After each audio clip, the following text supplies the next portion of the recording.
Chord. Let's use blue today. Okay, so we are doing chapter 12. Good afternoon, everyone. We are doing chapter 12, which is on wave optics.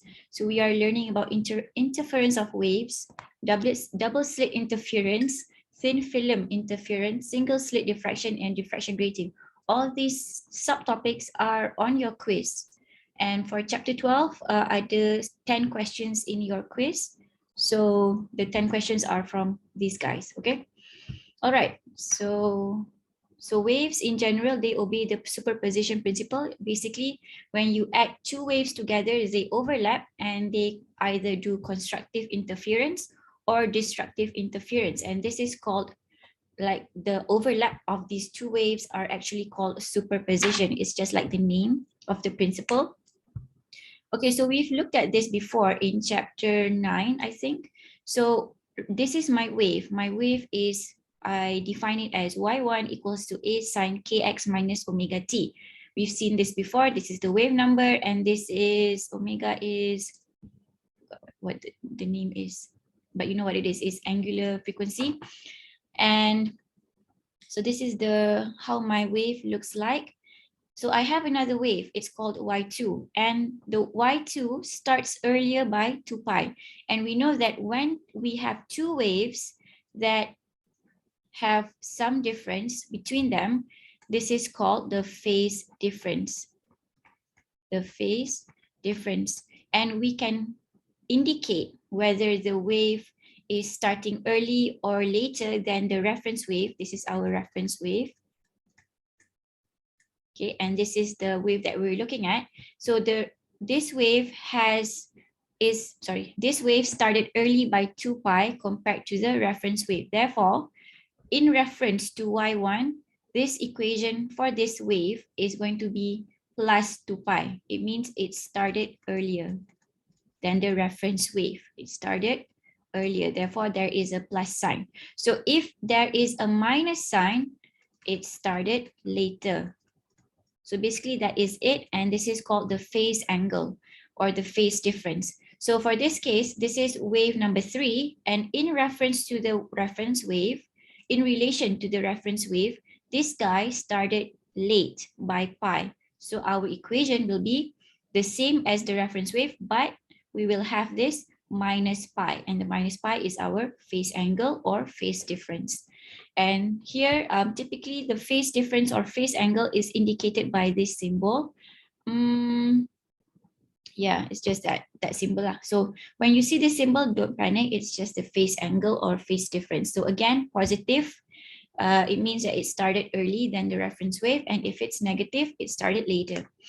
Okay, so now we're looking at what happens if this phase difference is a multiple of pi or a multiple of 2 pi, sorry, a multiple of lambda or a multiple of half lambda. So what happens?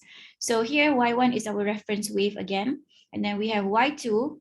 Y2, the phase difference between y2 and y1 is, as you can see here, it is a quarter of lambda, What is lambda? Lambda is one complete cycle, or lambda is your wavelength, and it corresponds to the length of one complete cycle. So from here to here, we can call this as your lambda, one complete cycle. Your lambda is your wavelength. It refers to the length of your complete cycle. So in this case, kalau kita bahagikan kepada 4, so this wave we divide it into 4 sections, and we see that this guy, sorry, the y2 is different than the reference wave by quarter of lambda or quarter of a cycle. Then we know that the phase difference, since lambda over 4 is equal to pi over 2, so our phase difference between y2 and reference is this guy. Okay, I'm going to repeat myself here.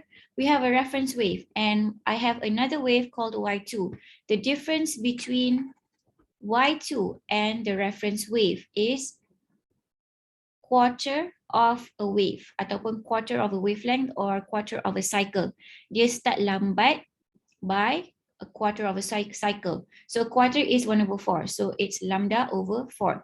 So lambda over 4 corresponds to pi over 2. If you don't believe me, pi is equal to 2 pi. Sorry, lambda is equal to 2 pi.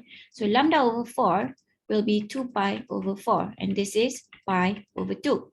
So quarter of lambda is pi over 2. So my phase difference is pi over 2, and because it started later, it is going to be a negative. So this is negative pi over 2. So kalau saya letak positif kat sini, this guy would be negative pi over 2. Tak kisah letak kat mana pun, asalkan you know that it starts later and it has a negative sign. So phase difference tells us the difference in angle in radians. Okay, this is the phase difference. The phase difference can also be translated into path lengths.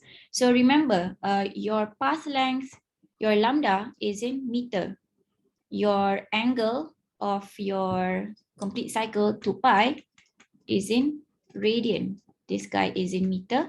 This guy is in radian. 1 lambda is 2 pi.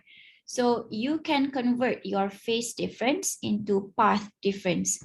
So like I mentioned to you before, a lambda over 4 is equal to pi over 2. And basically lambda over 4 is your path difference because lambda is in meter. So length over 4, you get that path of difference. So from the reference wave to y2, the path difference is lambda over 4. The reference wave with respect to y2, the phase difference is pi over 2. So these are two different terms. Satu is phase difference, the other is path difference. When we're talking about path difference, we're talking about lambda. When we're talking about phase difference, we're talking about angle in radians. So tapi dua-dua boleh convert. You can convert phase difference to path to phase difference, like I mentioned to you before. Okay, moving on. So what happens when we call two waves to be in phase? Two waves to be in phase. So previously we talked about phase difference. Phase difference. And phase difference can happen when the wave starts early or starts later, right? Early or starts later. So what happens if it starts early or starts later by 1 complete cycle, or like 2 complete cycle, or like 3 complete cycle? So in this case, dia akan nampak macam sama. Nampak tak? So everything looks as if it's the same. If you start looking at your wave at this point, you wouldn't know that Y2 is actually different. Sebab they are in phase.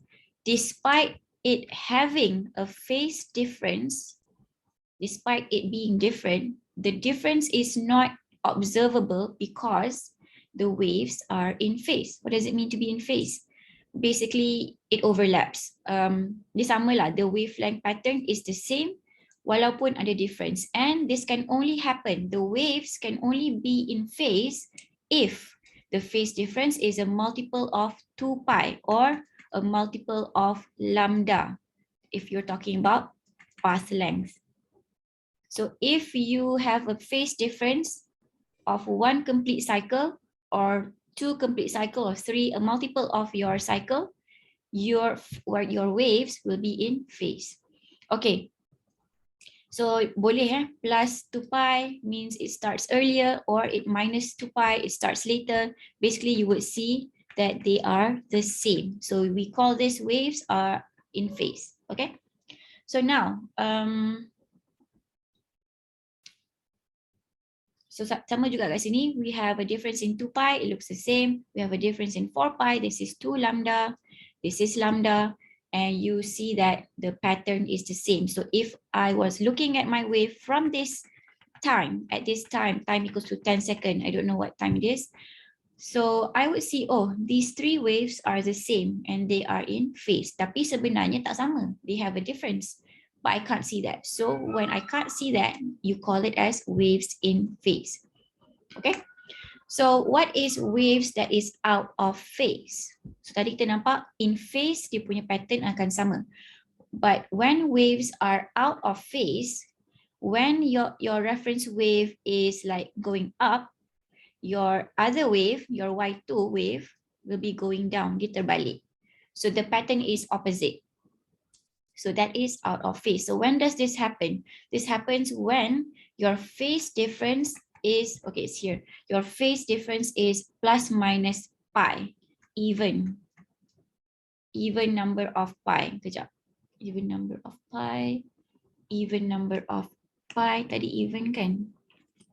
This is even number of pi. So 2 pi, 4 pi, 6 pi, because we're talking about complete cycles.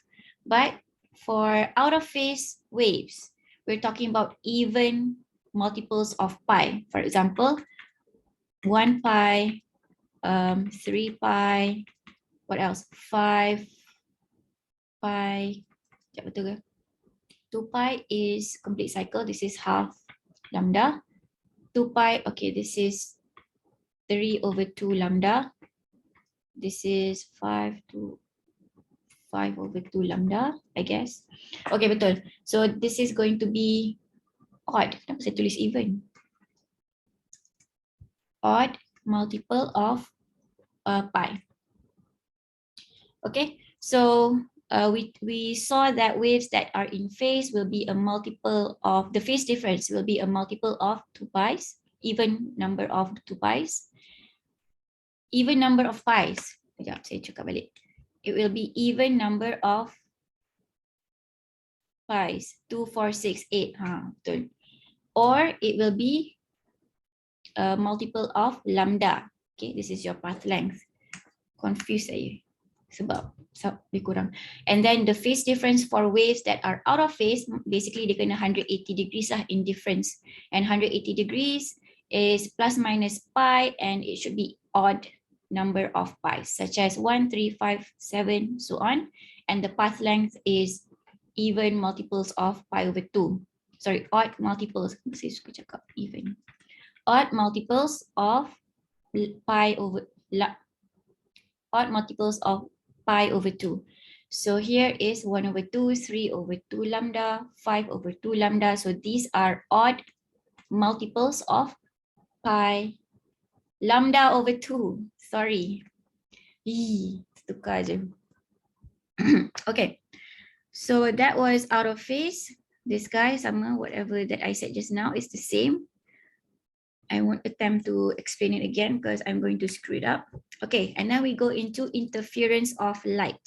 So light waves interfere with each other much like mechanical waves. So we saw that when we were like vibrating strings, and we had like this, the wave in the string like reflected upon itself, they interfered, and we had a standing wave, blah, blah, blah.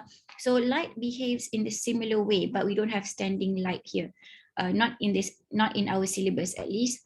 So interference of light also happens when you have like the incident wave and the reflected wave, they overlap. So that is interference. So all interference associated with light waves arise when the electromagnetic fields that constitute the individual waves combine, or like they add together. Okay, so the waves must fulfill two conditions for interference to happen. They must be coherent. What is coherent? Coherent is maintaining a constant phase. We learned about phase difference. They have to have a constant phase. For example, if I have this wave like this, and I have another wave, I have another wave that starts early. So I know that these two waves have a phase difference of, let's say, lambda over 2. And at any point when I'm comparing these two waves, the phase difference between them is constant. Maksudnya tak berubah-ubah. Which means that this dude ataupun this wave is stable. This guy is also stable. It's not like changing tiba-tiba. It's not changing the lambda. It's not changing the frequency tiba-tiba. So when they are stable, the difference between them will be constant.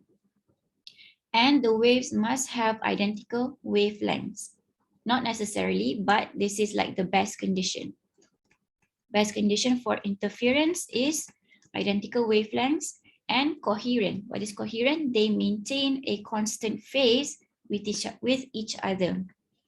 Okay, moving on. So how do we produce a coherent source?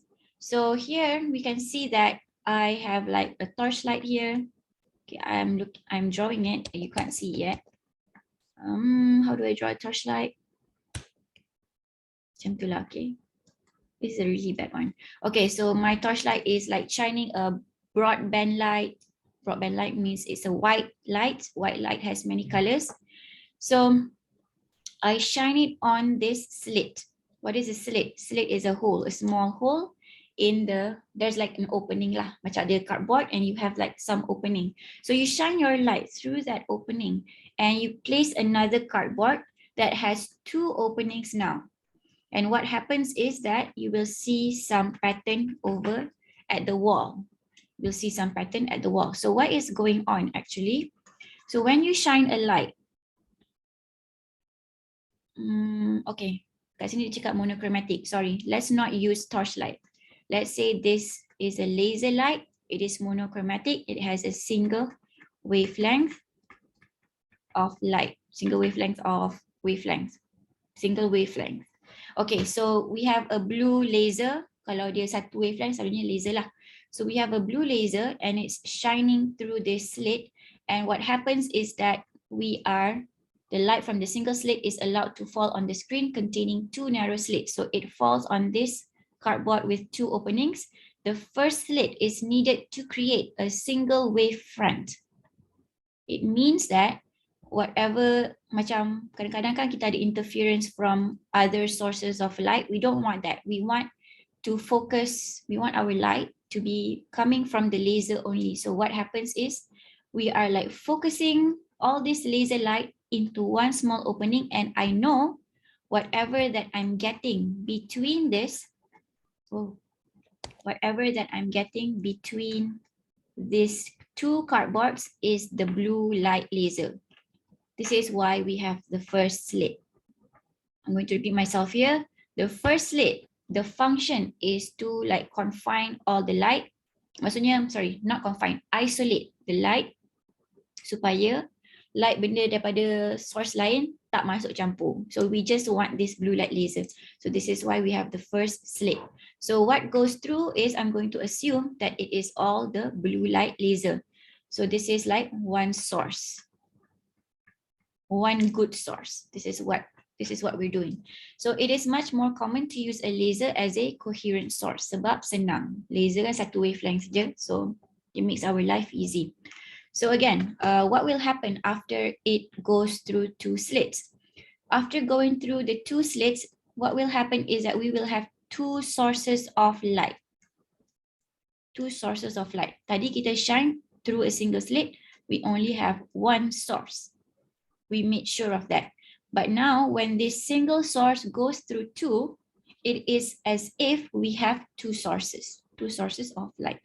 So when these two sources of light overlap, they can interfere, and they can interfere constructively or destructively. So these are two terms that we need to understand.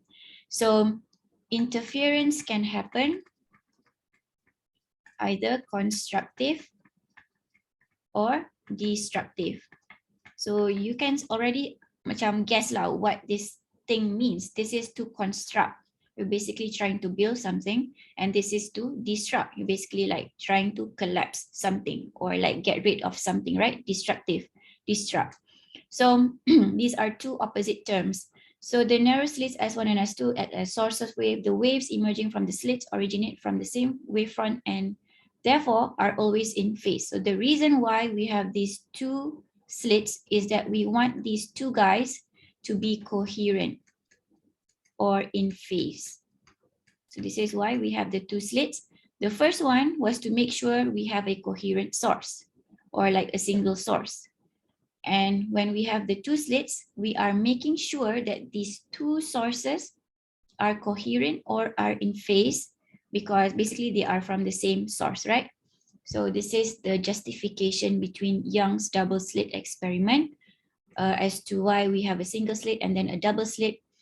And then now we're going to discuss about what happens at the wall. So at the places where, let me get rid of this. At the places where constructive interference happen, it will produce a bright band or a bright fringe. Okay, interference will give me bright band or fringe. We can use both interchangeably. Okay, and for destructive interference, we will have a dark band or a dark fringe. Dark band, B-A-N-D, dark band or dark fringe. So you can see here, this is your dark band, and then you have your bright band, which is white. So dia berlaku selang-seli ya. So the waves emerging are always okay. We already talked about that. Okay, so the light from the two slits form a visible pattern on the screen. The pattern consists of a series of bright and dark parallel bands called fringes. We can call this band or fringes. Dua-dua betul. Constructive interference occur when bright fringes appear, and destructive happens when it is dark. Sebab kita nak, basically destructive is like you're getting rid of the light lah. Okay, so what actually happens when we have constructive interference and destructive interference? I hope I'm not taking too much time. Okay, so what happens when we have constructive? So when we talked about this one, yeah. So constructive interference happens when your maximum overlaps with your maximum. When does this happen? We saw that this happens when the waves are in phase. When does it happen? When are the waves are in phase? The waves are in phase when the phase difference is an even multiple of pi, 2 pi, 4 pi, 6 pi, or the path difference is a multiple of lambda. Let me write that down. Even multiple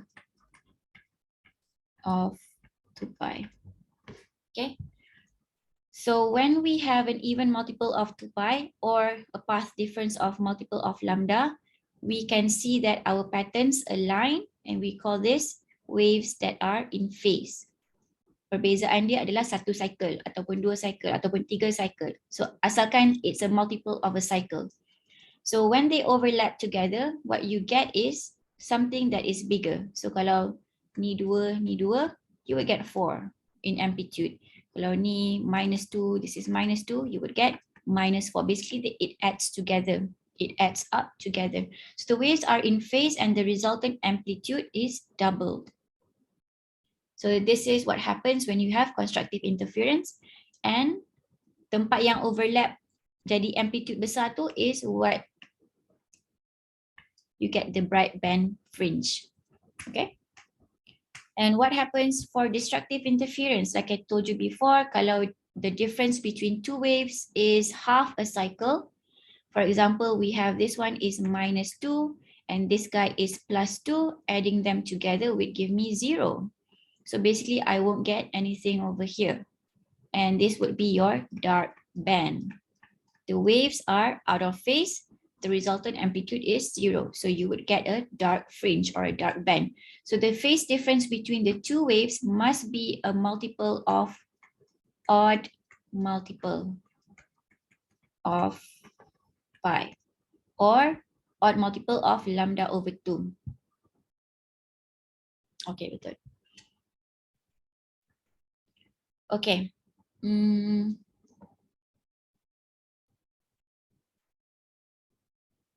Any questions so far? No questions? Okay, I'm going to continue. So remember when we have two slits, we basically have two sources, right? So sekarang kita tak nak lukis macam ni, kita lukis as waves like this. So basically I have this ray 1 and this ray 2. At this point, they have the same length. So what happens when you have the same path length? You have constructive interference. Okay, constructive. So you would get your bright area. This is when your path difference is 0. Dua-dua overlap, kan? So what happens if you have different path lengths? So for example, you have ray number 1 here and ray number 2 here. Ray number 1 has to travel further to reach point Q. Kat sini panjang lagi daripada ray 2. So ray 2 is shorter in comparison to ray 1. So there must be a path difference, correct? So when we have a path difference, it can either be constructive or destructive. So we don't know yet. So let's try to figure out the equation. Here comes the equation. Okay, so bright fringe occurs at points where two light waves from the two slits are in phase. So we already understand at this point, when two lights are in phase ataupun two wave lights are in phase, they constructively interfere. When they are out of phase, or the difference is 180 degrees or lambda over 2 or odd multiple of pi, then they are out of phase. And what happens is that they will result in 0. Kalau seorang plus 2, seorang minus 2, you will get your 0 amplitude. So that produces a dark fringe. So here, tengok sini, ray here constructs with this ray over here. Let me use a highlighter. So this ray constructs with, it interferes with this ray over here. So it gets, there's a dark band over here because the path difference is 5 over 2 lambda. This is an odd multiple of lambda over 2. So we know that it is out of phase. And then kat sini pula, this one is a different color. This ray interferes with the second one from this guy. And the path difference between this ray and this ray is 2 lambda. So this is a multiple of lambda. We know that these two waves are in phase. Therefore, they interfere constructively and they produce a bright fringe. Okay. Okay. Okay, so looking back at your young slits experiment, we saw that first kita ada single slit kat sini kan? And then we had the two slits. Okay, so the distance between the two slits is called D. D is the slit separation. It's very important for you to remember this term. Sebab nanti kita akan buat exercise and it's also in your quiz. So D is the difference between your slit, two slits. And remember when we're talking about interference, we're talking about ray 1 and then ray 2 interfering. They can either interfere constructively or destructively. Okay, so the path length difference is, kalau length is L, this is difference in path length. Delta L is equal to R2, the length of the ray, minus R1, the length of the ray, this one. So from these two lengths, the difference between these two lengths is this much. Okay, so R2 tolak R1 would give you delta L over here. This is your delta L, the difference in the two lengths. Okay, it's this one. It's this length, okay? So now I want to define this angle over here. And I know what D is because it's given to me, assuming. We know what D is and we know what is this delta L. So sine of theta, sine is opposite over hypotenuse, right? Opposite over hypotenuse, delta L over D is sine theta. So if I want to find out what is my path difference, I rearrange this equation to become delta L equals to D sine theta. So this is my equation. So therefore, path difference between ray number 1 and ray number 2, or any rays for that matter, that interfere on the wall is given by this equation. Delta L is equal to D sine theta. And theta is your angle over here. And D is your slit separation. Delta L is your path difference between the two rays. The angle ada nama sebenarnya, kejap, saya tak ingat. Angle. I think it's called interference angle. Let me just write it first. So lambda theta is called the interference angle. Okay, not that it's important, but okay. So delta L is equal to D sine theta. We already know how we got to this point. So bright fringes occur. Okay, remember when something is in phase, when waves that are in phase, the path difference must be a multiple of lambda. So it's going to be 0, lambda, 2 lambda, 3 lambda, basically multiple of lambda lah.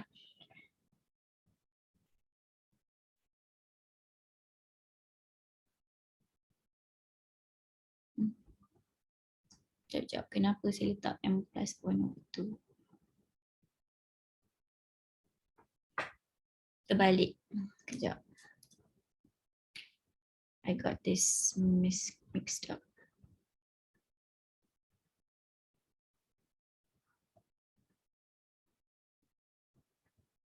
Ya ke? Sekejap.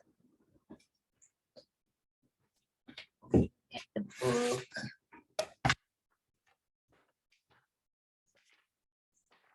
Make sure the equation is correct.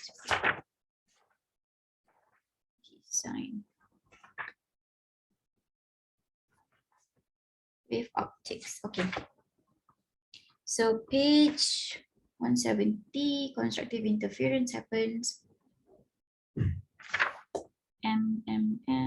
Bright fringe is M lambda and dark fringe is M plus 1/2. Okay, betul. Okay, so sorry about that. So we know that waves that are in phase when the path difference is 0, lambda, 2 lambda and 3 lambda. And we can actually write this as multiple of lambda, right? So multiple of lambda, I can like ringkaskan to be M lambda. And M is called the order number.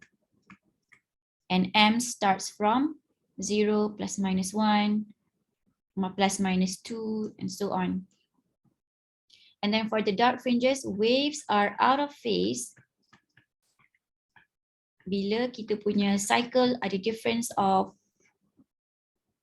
lambda over 2, right?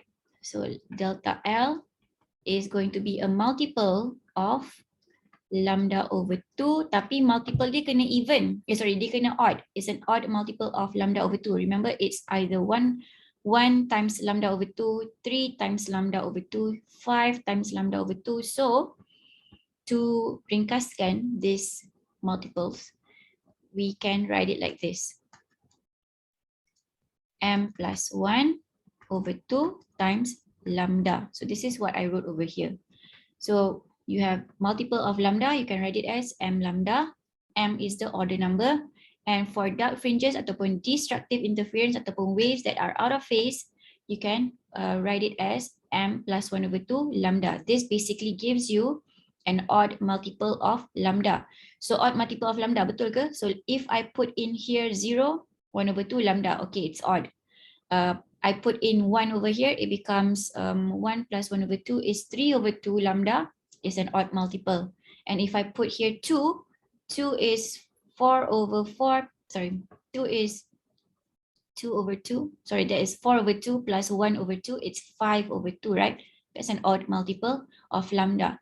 So ringkasan ni betul lah. If you want to remember the ringkasan, I don't know what it's called, you can do that. You don't have to remember this thing. Okay, it's much easier. Or you can just refer to the book because it's open book anyway. So this is your equation. So this, I want you to understand how to use M lambda because a lot of equations will use this M lambda. Okay, so M starts from 0, plus minus 1, plus minus 2. Now, why do we have this plus and why do we have this minus? So when we're talking about path difference, we know that it is the between two rays, right? But the rays do not just interfere on the top, it also interferes at the bottom. So what happens if we're talking about these two rays at the bottom? So when we're talking about the up part, we're talking about the positive M. When we're talking about the downwards part, we're talking about the negative M order. Okay, we will go through exercises later. Hopefully you will understand this better. But what I want you to remember here is that bright fringes, this is when it happens, and this is when dark fringes happen. You put this into your equation. Okay. So it is useful to also obtain the expressions for position of dark and bright and dark fringes measured vertically from O to P. Why do I want to know this? Because sometimes I want to describe the position. Sometimes I don't care about the path difference. I just want to know, hey, where does the bright band occur? Is it at 5 centimeter? Or does it occur at 3 centimeter? I want to know those positions because sometimes I'm interested. And when we want to know the position at the wall, on the wall, we have to do some approximations. So what are those approximations? So in Young's double slit experiment, the assumptions were made where D is much, much greater than delta L. So D is your slit separation. And we are assuming that it is much, much, much greater than the path difference between these two lights. And another assumption that we have to make is your L is the distance between your slit to the wall from here to here. This is your wall or your paper or whatever that you're putting there, wall and your slit. This is the distance. So this is L. So we are assuming that L is much, much, much, much greater than Y. What is Y? Y is this distance. So basically, when we have we're setting up the Young's double slit experiment, this is your two slit, I need to place the wall ataupun I need to have a really, really great distance between these two things as compared to the fringes that will happen on the wall as compared. So let's say I have this much is 10 centimeter. I need to make sure that L is 100. Contoh lah, macam lagi banyak besar daripada the pattern of fringes forming on the wall. So this is the assumption that I have to make, or basically the setup lah. So based on these assumptions, the hypotenuse is much larger than the opposite. Hypotenuse apa? Which hypotenuse are we talking about? D is much larger than the opposite. Okay, betul. Therefore, theta can be considered very, very small. So when theta is very, very small, 0.0001 ke macam tu kan. Hence, we can approximate sine theta to become tangent theta.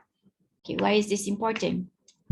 We have our equation delta L equals to D sine theta. What can we do with it? So delta L equals to D sine theta. I can now substitute sine theta to become tangent theta.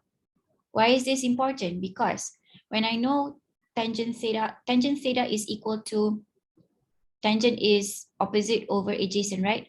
So tangent theta in this case, for Young's double slit experiment, it is Y over L. So Y is from the center, this one, O is the center to the pattern of the fringe. So theta is Y over L, sorry, tangent theta is Y over L. So if D sine theta is equal to D tangent theta, I can also write it as D Y over L. Basically, I'm substituting this guy for tangent. So does this help us? Yes, it does, because we will arrive to this equation. From this equation, kita tahu yang ni adalah constructive. Wait, let me patah balik kejap. So remember that this is delta L and constructive interference happens for M lambda. Delta L for destructive interference happens for M plus 1 lambda. M plus 1 over 2 lambda. Okay, bear this in mind. Path difference, M lambda. Path difference, M plus 1 over 2 lambda. And now we have a new equation untuk sakit kepala. Now it becomes like this. So this is for constructive interference, which is basically delta L juga lah. Delta L is D, Y over L is equal to M lambda. This is for constructive interference. And we have dy over L equals to M plus 1 over 2 lambda. So this is your equation when you rearrange it lah. So what is Y? Y is the position. Important, the position for bright and dark fringes is measured from O. So if I have ym is equal to, I want to put in order number 1. 1, lambda is whatever, and over d, I would get a positive value. So I know that the positive value will refer to this position above O. But when I use my m as -1, this is lambda whatever, and this is d, I would get something that is negative. What does that mean? It means that your position is below your O. Okay, so it can be on either side of the central bright maximum. So this is why our equation, when we define delta L equals to d sine theta, I mentioned to you, and then we had the m lambda or m plus 1 over 2 lambda. I mentioned to you that m is 0, plus minus 1, plus minus 2, and so on.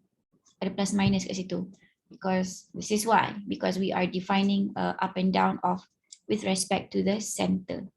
Okay, 0 ni center ataupun O. Any questions so far? No questions? Okay.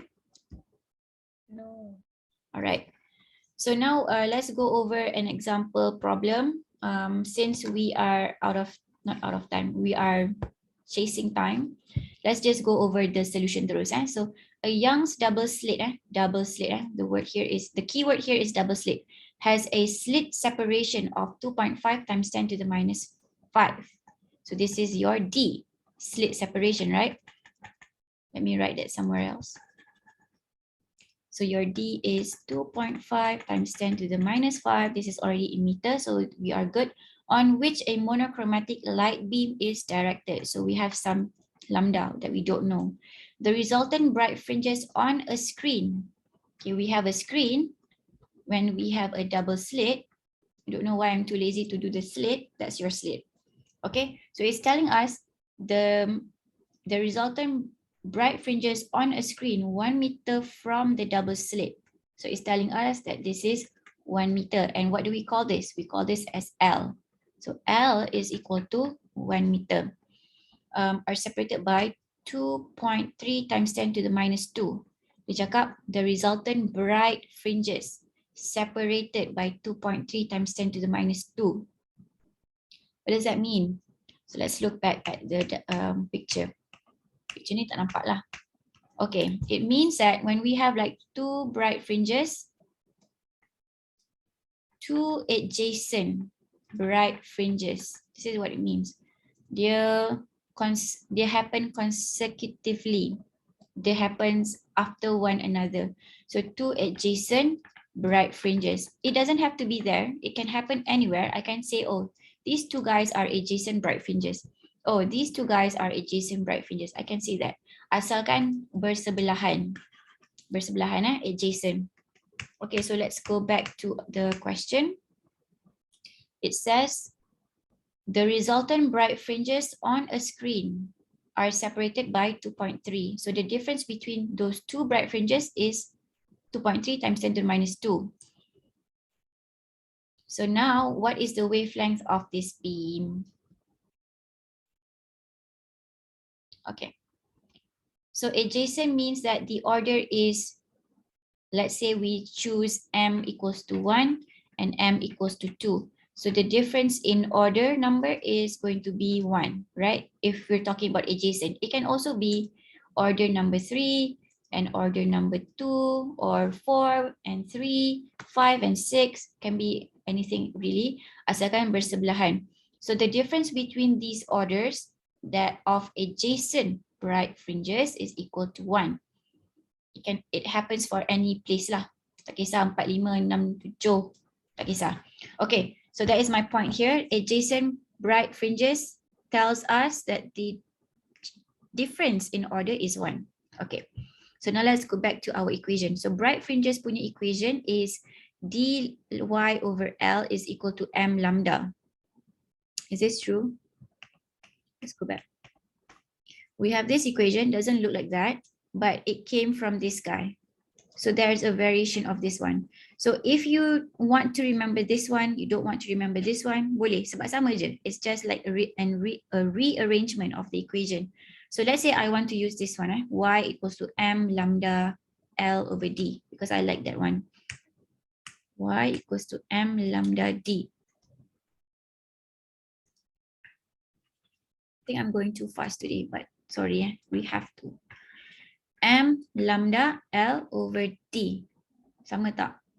L, bring it over here. D, bring it over here. I get my Y. Sama je. Okay, so now I want to know what is my lambda. So I'm going to rearrange this. So this becomes Y times D over, this is M, small m, subscript. Subscript M. We have D, and then we have, what is it? M and L. This would give me lambda.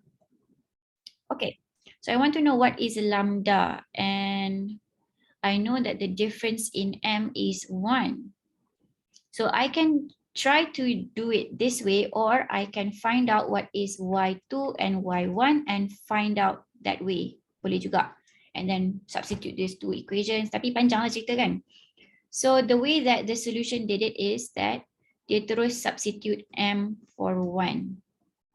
Dia terus substitute M for 1. Kenapa equation ni boleh buat macam ni pula? Is it right to do it this way? Anyone?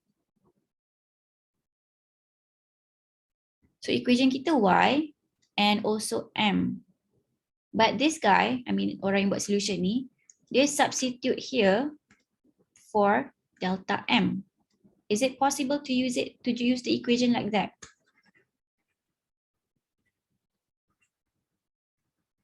Dun, dun, dun. Everyone's confused. Remember what I told you about delta?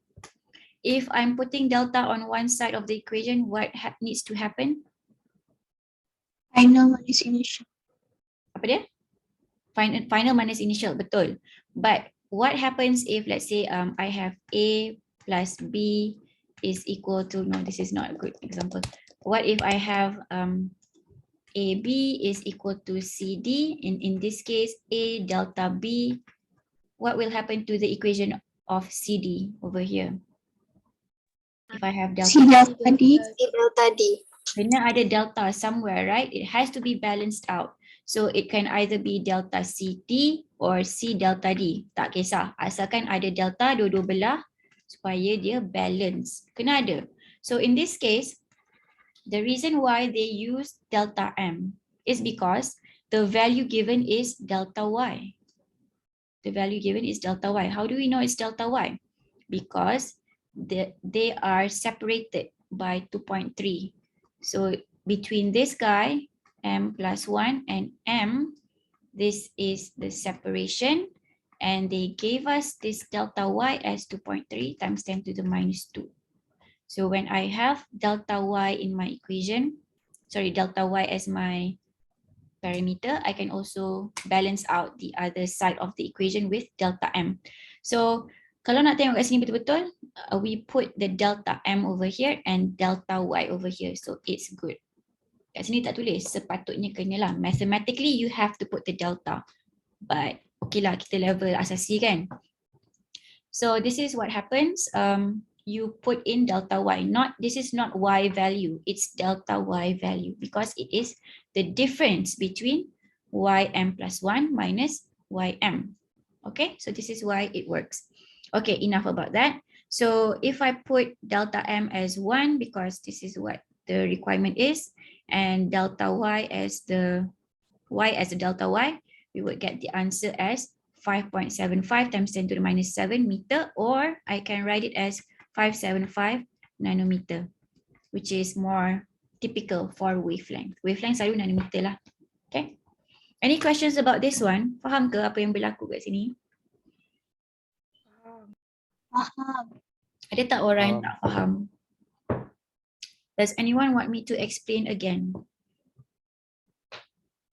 No? Doktor, kenapa ambil M equal to 1? Kenapa ambil M equals to 1? Okay. So previously I told you, tak apa saya ulang balik. Okay, kat sini dia cakap, the resultant bright fringes on a screen from a double slit are separated by, sorry, kejap, mana tadi? slit separation of image the resultant bright fringes are separated. Okay. The resultant bright fringes on a screen from a double slit. So dia cakap sekarang ni, kita ada dua double slit kan? Dua double slit, kita ada double slit. And we have a screen over here. And apa yang berlaku is we have bright fringes. It's not showing up. We have bright fringes happening on the wall. And they told us that the difference between these two bright fringes is 2.3. So kenapa saya pilih kat sini? Kenapa saya tak pilih bawah? Sebenarnya mana-mana pun boleh. So the difference between, the separation between these two fringes is the same. The separation between these two fringes is the same. Kat mana-mana pun sama sebenarnya. So this is our situation. Faham ke situation kita sekarang ni? Everyone okay with the situation? Okay. Okay, so now if I define this as y equals to 2 and this is y equals to 1, sorry, m, bukan y. If I define this as m equals to 2 and this is m equals to 1, this is 0, m equals to minus 1, m equals to minus 2, and they told me the difference between mana-mana kat sini is 2.3 times 10 to the minus 2. I want to know what is the difference between the m's. So if I take 0 and equals to 1 ni, the difference is 1, right? If I take this difference, m yang ni dengan m yang ni, the difference is 1. I take this one, the minus 1 and minus 2, the difference is 1. I take 1 and 2, the difference is 1. So delta m is always 1 when we're talking about separation of bright fringes. Okay, sebab kita cakap pasal sebelah-sebelah. So delta m has to be 1. Faham ke? Does that make sense? Faham. Okay, so any other questions? So daripada delta m ni? Doktor, kalau contohnya tadi doktor kata ada M negatif kan? Bila kita nak guna M negatif tu? Bila kita nak pakai M negatif, kalau diorang tanya what is the distance between M1 and M minus 1? Kat sini dengan sini. So you have to find out. So ym dengan ym equals to 1 dengan ym equals to minus 1. So carilah y kat sini dapat berapa, 10 ke? Y kat sini dapat berapa, minus 10. So the distance between them is 20 cm. So this is when you use it. Akan ada example nanti. Doktor, Yes. maksudnya yang bila bright fringe ni, bila dia terang baru M dia 1 kan? Kalau dia gelap dia jadi 1/2 kan? Ke? Tak, equation kita berbeza untuk bright dengan dark fringe. So kalau bright, M lambda, dia berbeza. Tapi M dia tetap 0, 1, 2, 3. Sebab itu adalah, sekejap, let me just show you. M plus 1/2 times lambda d y over L is the equation for dark fringes. So M always start pada 0, plus minus 1, plus minus 2. So kalau saya letak 1 kat sini, this will be lambda. Kalau saya letak 1 kat sini, it will become 3/2 lambda. So you don't have to memorize M kena jadi 1/2 ke apa ke. M is always 0, 1, 2, 3. What you need to remember is the equation for bright versus dark. Berbeza. Okay, now we're talking about bright. This is why kita pakai equation ni. Okay, is everyone okay so far? Okay, alright. Saya teruskan Everyone's okay? Okay, let me do like a small recap pasal equation ni tadi.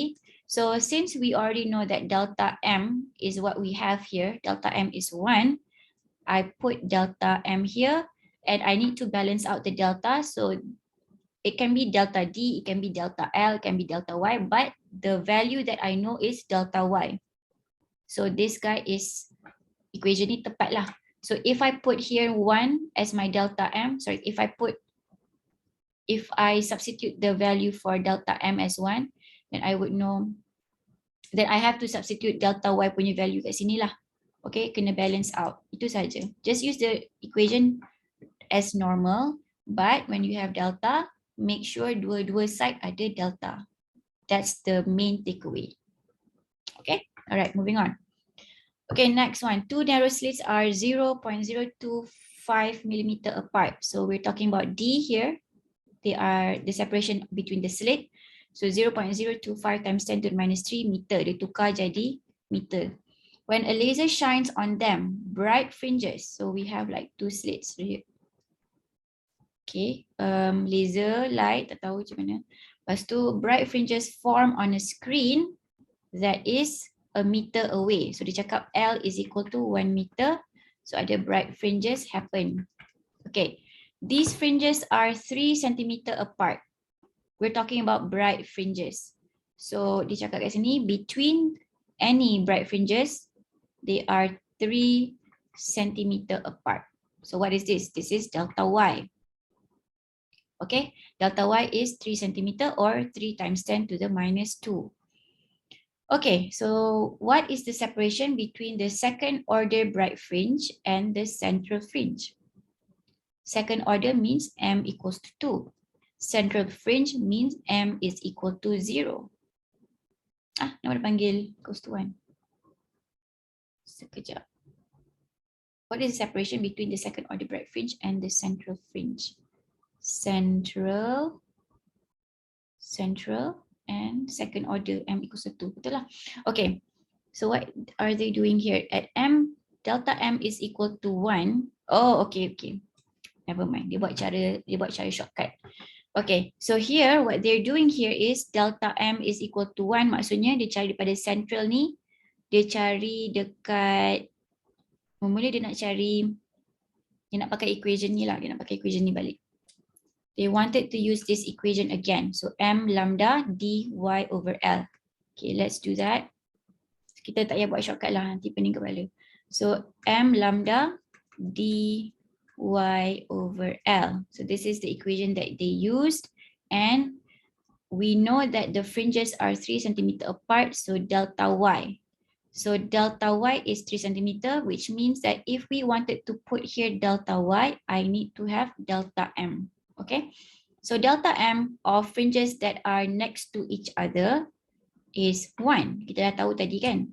So delta M is equal to 1 when we're talking about separation between fringes. Let me repeat myself here.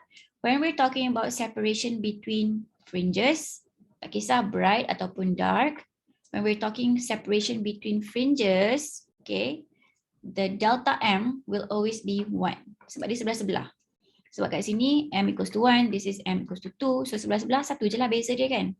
Okay, so now I use it into my equation. Excuse me. Okay. So now I use it in my equation. Hopefully everyone is following me. 1 times lambda. I don't know what my lambda is. I know what my D is, 0.025 times 10 to the minus 3. The separation, I know it's 3 centimeter, right? 3 centimeter. So 3 times 10 to the minus 2. And L is 1. So now I can solve for lambda first. Okay, from lambda, kita tak buat shortcut. So from lambda, nanti kita nak cari perbezaan antara y(m) equals to 2 dengan y(m) equals to 0. Kejap. Lambda is 0.0. Hopefully dapat jawapan sama lah. Takutnya. 25 times 10 to the minus 3 times 3 times 10 to the minus 2. Tolong kirakan sekali, takut saya salah tekan. I got 7.5 times 10 to the minus 7 meter. Betul ke? Okay, betul lah. Thank you. Okay, so now kita dah tahu dia punya lambda is like that. So now we can use our equation y(m) equals to 2, second order bright fringe and central fringe. So y(m) equals to 2, apa equation tadi? M lambda L over D. M lambda L over D. This is our equation. So if I were to write this nicely lah, I would write it like this, y2. Okay. So M is 2 because this is at second order. And then our lambda is 7.5 times 10 to the minus 7. And then L is 1. and separation of slit is 0.025 times 10 to the minus 3. And then for our y equals to 0, it is basically 0. Y is 0, 0, lambda L over D. So 0 lah. So if I solve for y2, I should get it. Sekejap, kita try. Takutnya harap dapat jawapan yang sama. Okay, set 2 times 7.5 times 10 to the minus 7. Tadi waktu saya prepare lecture ni, saya buat dalam kepala je. So I don't really know if it's actual or really correct or not. So I got 0.06. Yay, sebaik. So I got 0.06 meter. This is 6 times 10 to minus 2. Okay, betul. So what happened? Let me do a recap here. Okay, so we have two narrow slits, kan? Kita dah lukis tadi. Saya lukis tadi dengan sangat bodoh. So this is two slits and then we have a screen. This was 1 meter away. And we have the central fringe, which is at the center lah, kan? Nama dia pun center. Tak center sangat rupanya. Okay, padam. So this is the central fringe. This is m equals to 1. This is m equals to minus 1. This is m equals to 2. And this is m equals to minus 2. Let me label that.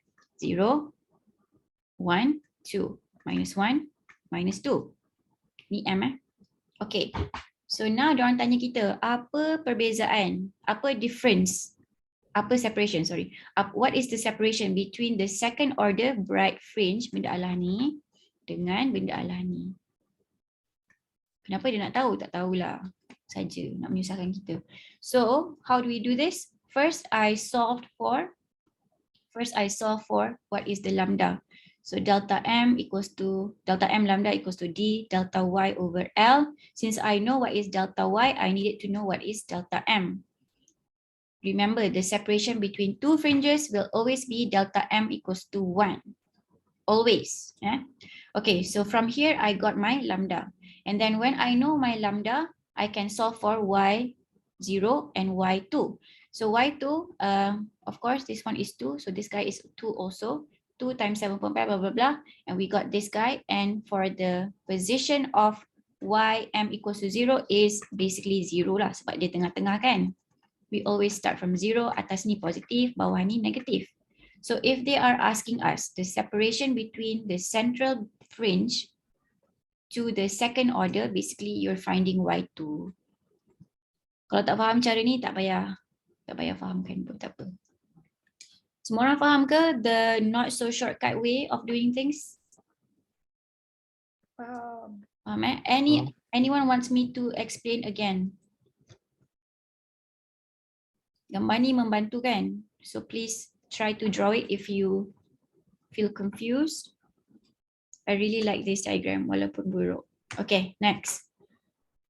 12.3. Okay, a light source simultaneously emits light of two wavelengths. Buku 3 dah.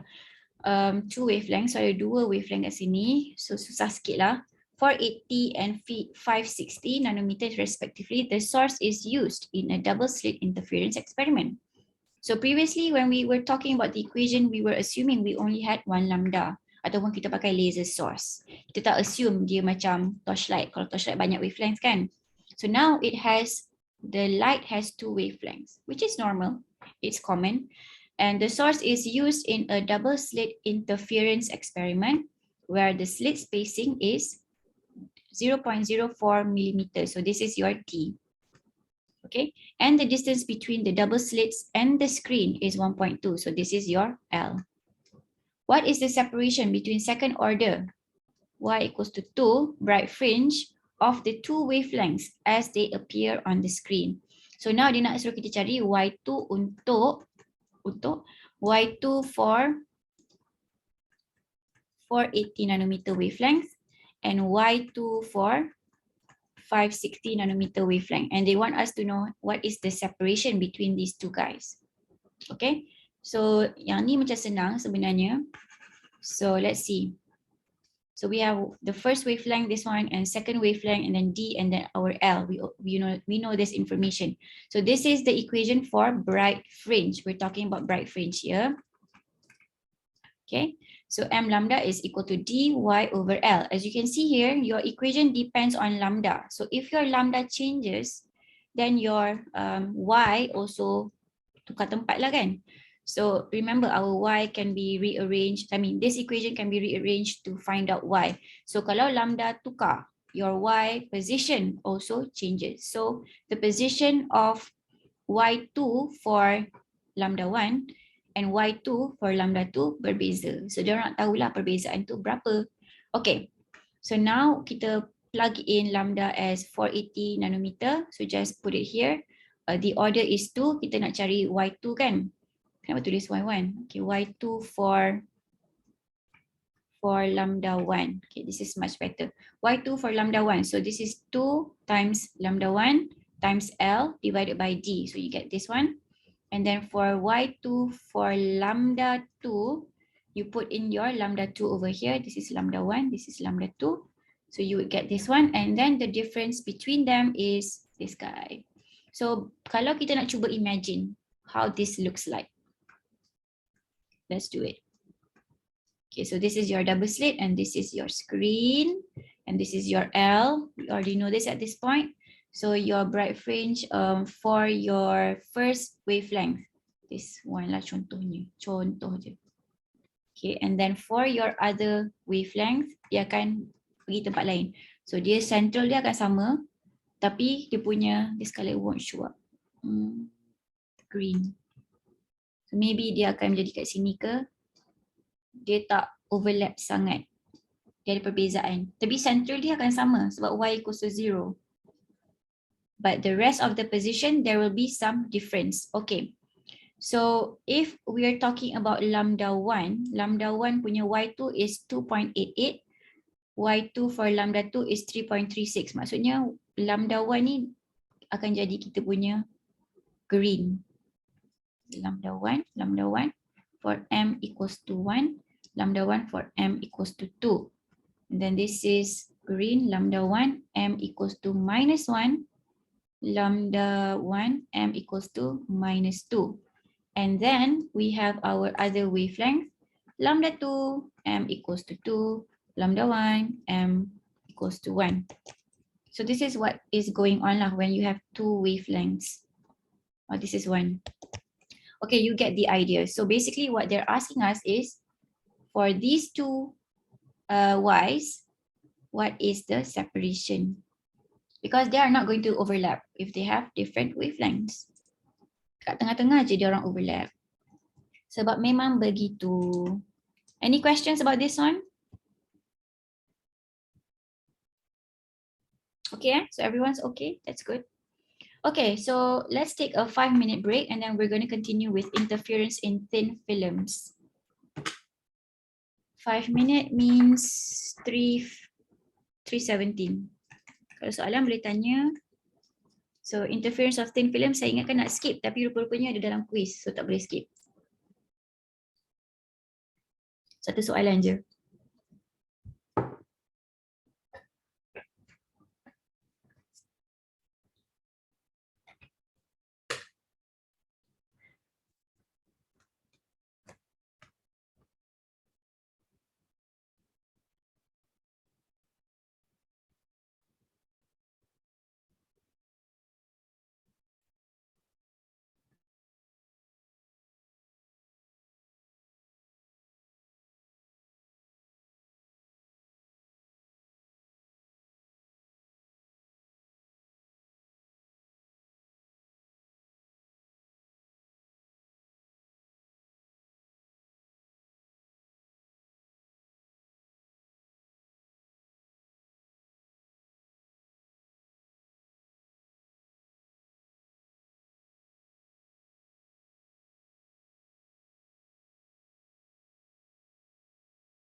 Okay, let's continue.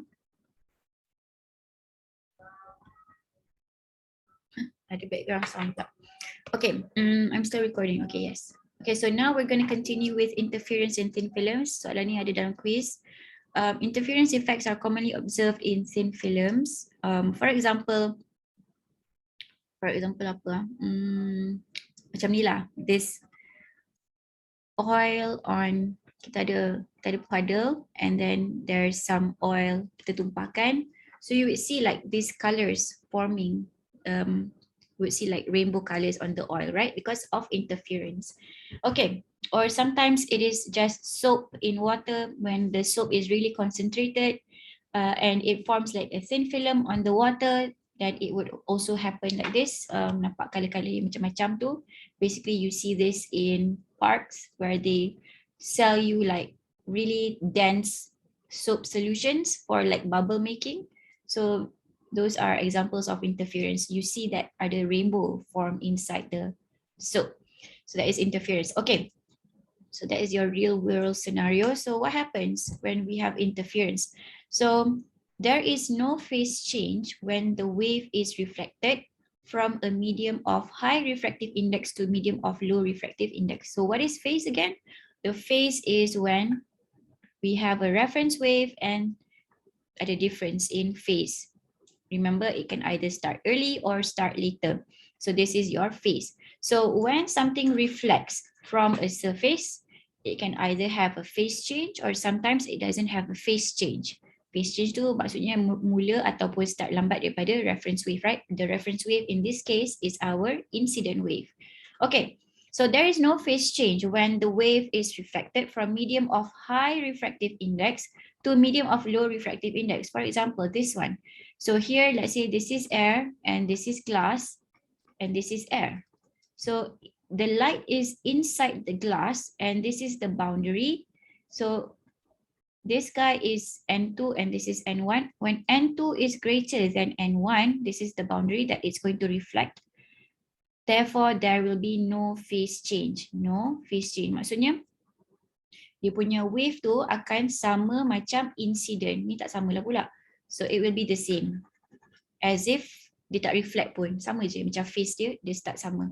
Okay, so what happens when we encounter something of a medium that is N1, this is N2, and N2 is greater than N1, this is air and this is glass. The light is coming from here. This is your incident ataupun your reference wave. And this is your boundary. You reflect off this point. This is from a lower refractive index to a higher refractive index. So when you go from low to high, this is low and this is high, what you get is a phase change of 180 degrees by radians or lambda over 2. So there is a 180 degrees phase change.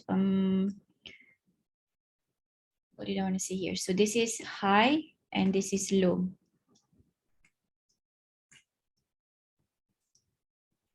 This is high and this is low. This is glass and air. Daripada glass to air, reflect. So tak ada phase change. Daripada air to glass, low to high, ada phase change of 180. So this is something that you need to remember dulu first. Okay, so with that new information that we just learned, so ray 1, we have a situation here. This is air, this is like a thin film, and this is air. Now we have our light going through this thin film. This is our incident light. Let me call it, no, I'm not going to call it anything. It's just an incident light. And at this point, we have a boundary. What is a boundary? It is the separation between medium 1 and medium 2. So at this boundary, we are moving the light, ataupun the light propagates from low to high. From low to high. What happens from low to high? There is a phase change. There is a phase change.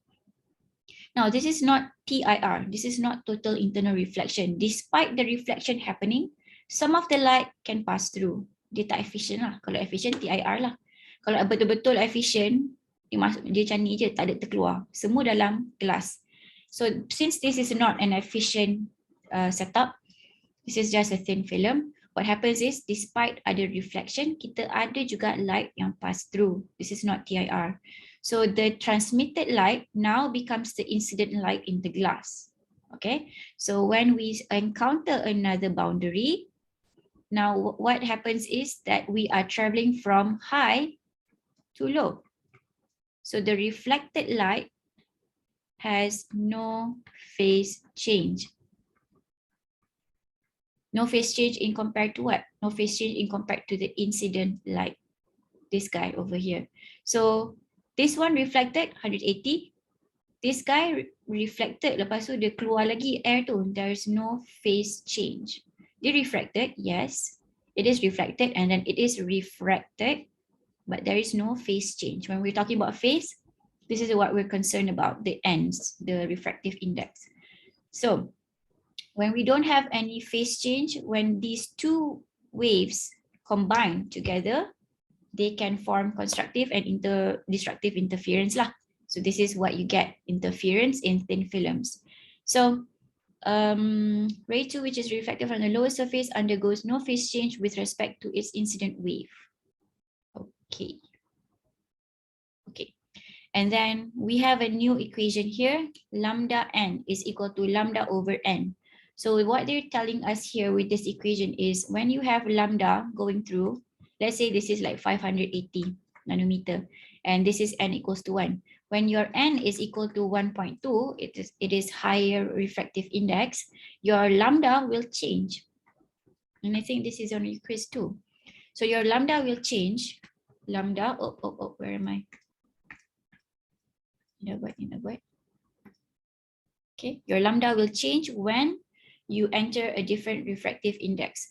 So lambda n now becomes 580 nanometer divided by 1.2 when you enter a thin film. Because kenapa dia berubah? Sebab the speed changes. Remember V equals to lambda f. When your speed changes inside a medium, frequency doesn't change. What is left to change is only lambda. So the higher speed will change lambda, a lower speed will change lambda. So this is why it changes. You don't have to remember that. You just have to know this equation. So the wavelength of light changes in a medium of different refractive index. So this is like common sense now. So ray 2 also travels an additional distance of 2t. So tadi kan dekat sini kan. Lepas tu dalam thin film ni, dia travel by this much and also this much. Okay, it's not like that lah. It's, kita assume the vertical distance. So this one and this one, if this distance is t, therefore it goes 1t, 2t. So this distance, the total distance travel is equal to 2t. Thickness of the thin film. What is t? T is the thickness of the film, thin film. So the light inside this thin film travels an additional distance compared to the incident by 2t.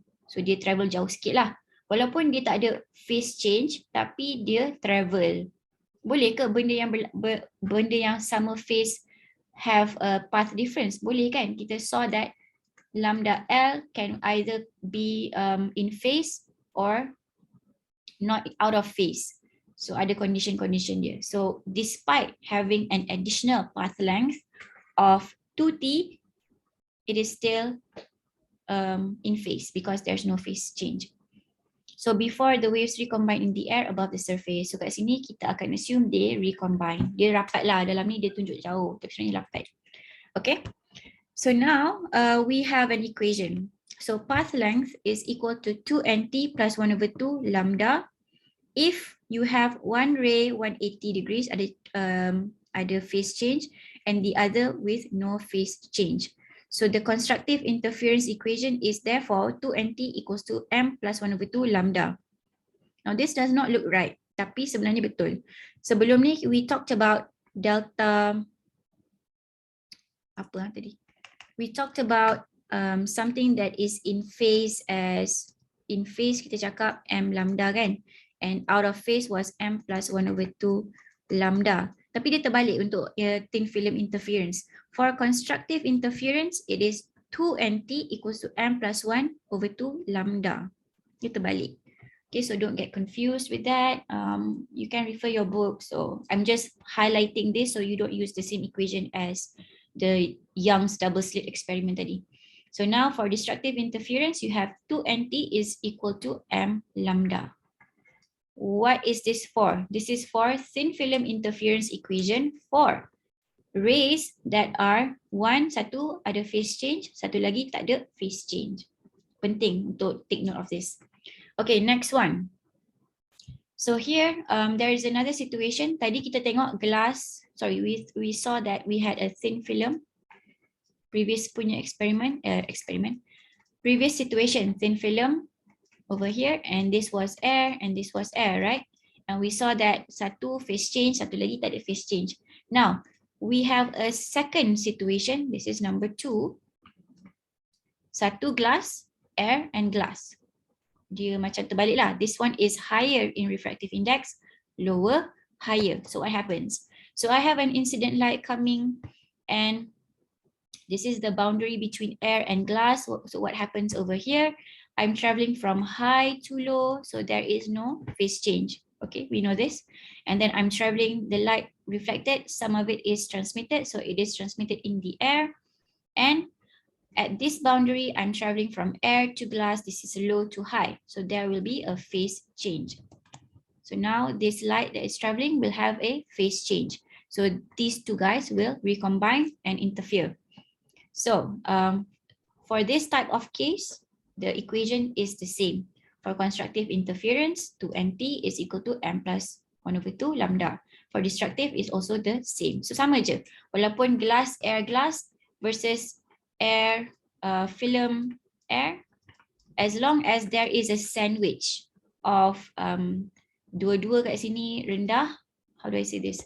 This is both n equals to 1 and this is n equals to 1.5 contoh. And this is both high, high, and this is low. Asalkan dia ada that pattern, then this equation stands. Okay, important. Occurs when media above and below the thin film both have indices of refraction greater than the film, or the media of both indices of refraction is smaller than the film. So basically, condition dia adalah dua-dua ni kena besar ataupun dua-dua ni kena rendah daripada film for this equation to hold. This is specifically for thin film interference. Okay, so now let's take a look at the equations. Saya rasa I have not explained it enough. So what is T? T is the thickness here. It must be the thickness in between, must be here. Tengah-tengah saja. I don't care about the outside. I only care about the middle part. So T refers to that, the thickness of either the air ataupun we don't call that thickness lah. We call that gap. But for this guy, we called it thickness of the film. Okay, so that is the thickness that I am talking about when we're using this equation. And N is also referring to the middle part punya refractive index. And then M is your order.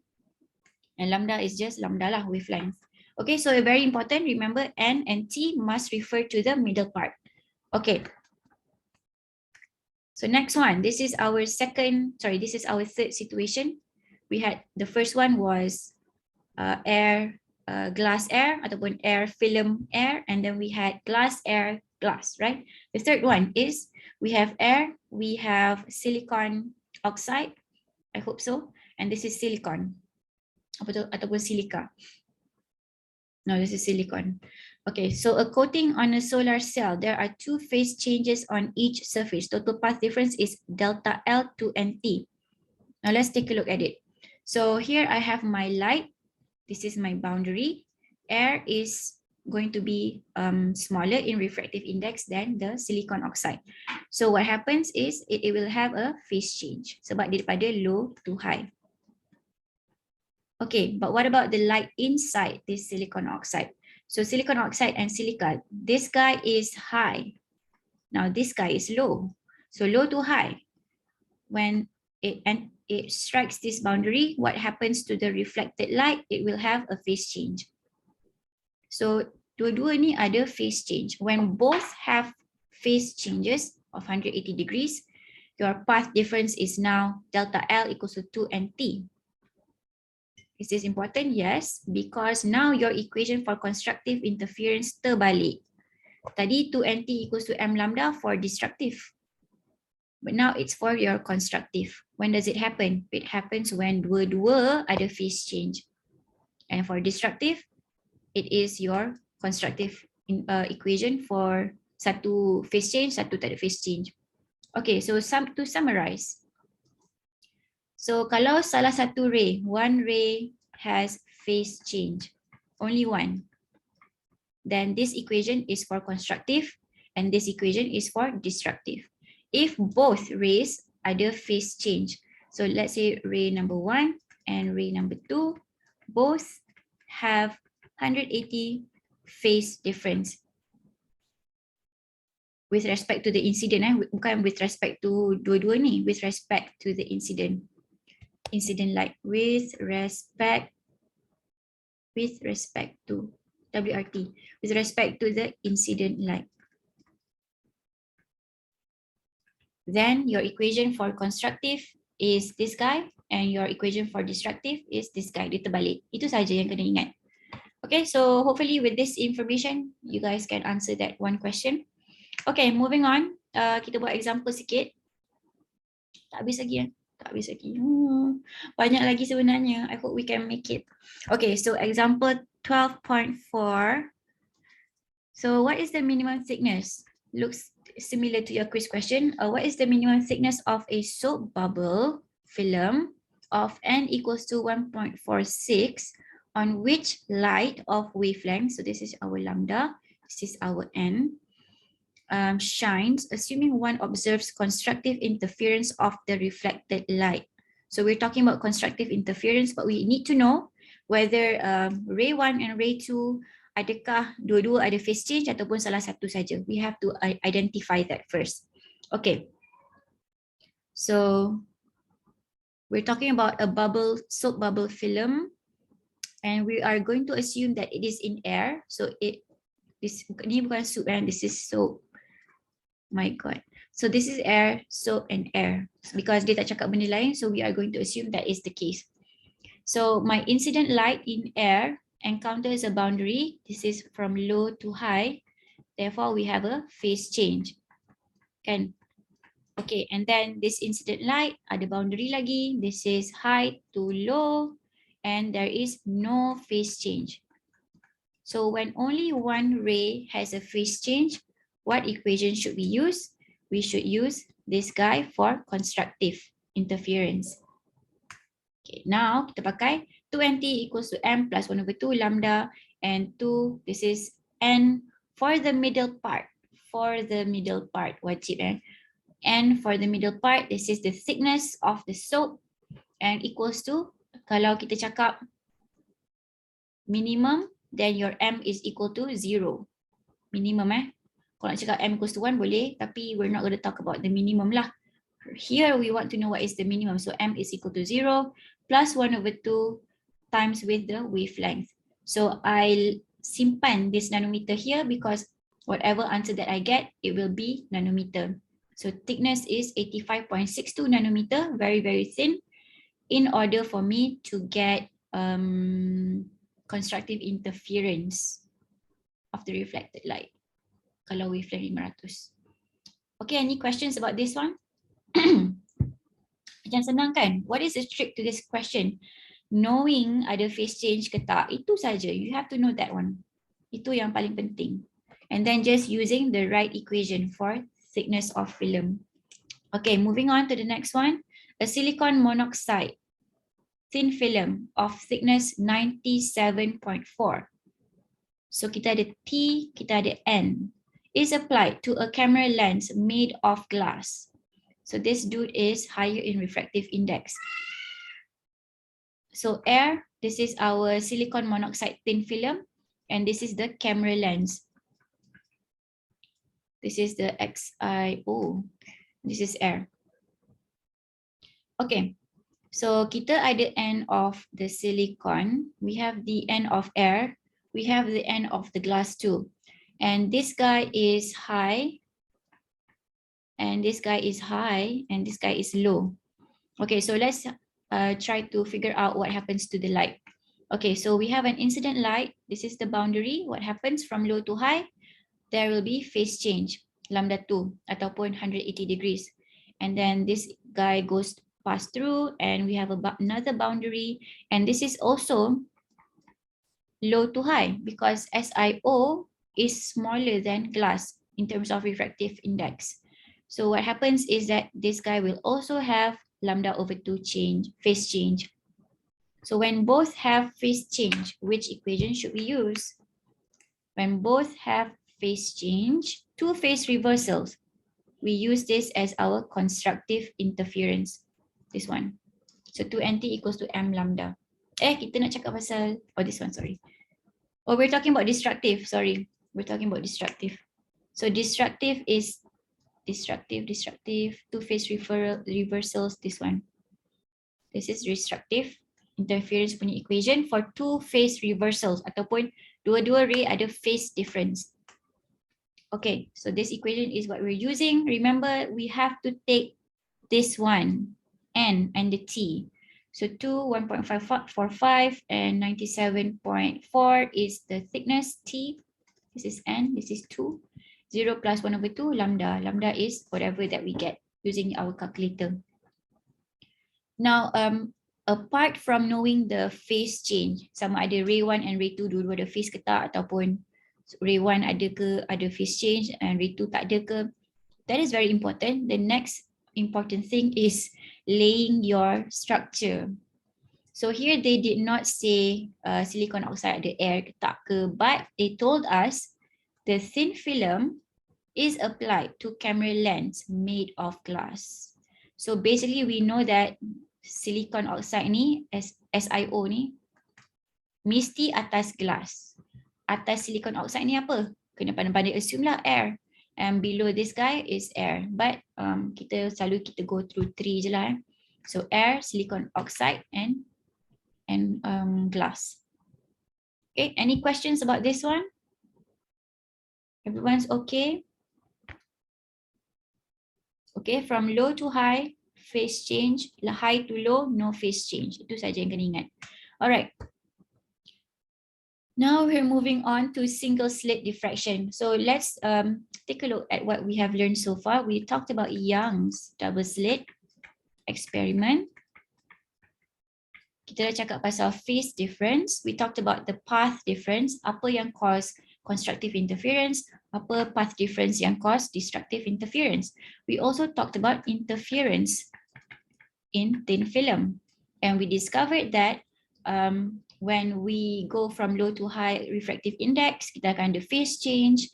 And when we go from high to low, we would not have any phase change. And the difference between the two rays, when they interfere, kita ada special equations that we have to use to calculate for the interference. And the N and thickness that we need to use is always going to be the middle part. So knowing what to lay your layers to is as important as knowing whether there is a phase change or not. Now, this is the third subtopic. It's called single slit diffraction. Just now we talked about double slit. Double slit is double slit lah. Now it's single slit. So diffractions refers to, this is diffraction. Abaikan dulu single slit ni. Diffraction refers to various phenomena which occur when a wave encounters an obstacle. 340. In classic physics, blah, blah, blah. Okay.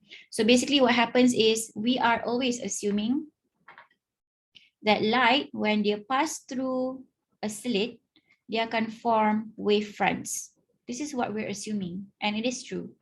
We are not assuming light tu lalu macam ni. Kalau light tu lalu straight line je, then you wouldn't get that interference pattern because parallel lines don't ever interfere. Parallel lines never interfere. Kalau dia interfere, dia bukan parallel. So kat sini kita tahu tak ada jodoh kalau parallel. So kita nak ada, diorang ada jodoh kan sebab kita nak interfere. We want them to superposition ataupun we want them to interfere. So the wave actually is like wave fronts. Wave fronts, and sometimes we write it like this, yang squiggly line. yang sangat menyusahkan kita and bagi kita banyak equation, but it is what it is. So it can either be like this pattern or like the squiggly lines, asalkan ada interference. So we don't assume they are parallel lines. So this is what diffraction means. When a diffraction phenomenon is described as the apparent bending of waves. Okay, we see the bending here around small obstacles and spreading out. So it starts from here and it spreads out. Sama macam air. When we have like jatuhkan batu, you see that the wave spreads out. But now imagine if you drop a stone and apa yang jadi is parallel lines form. That's just so odd, right? It's not something that we see ever.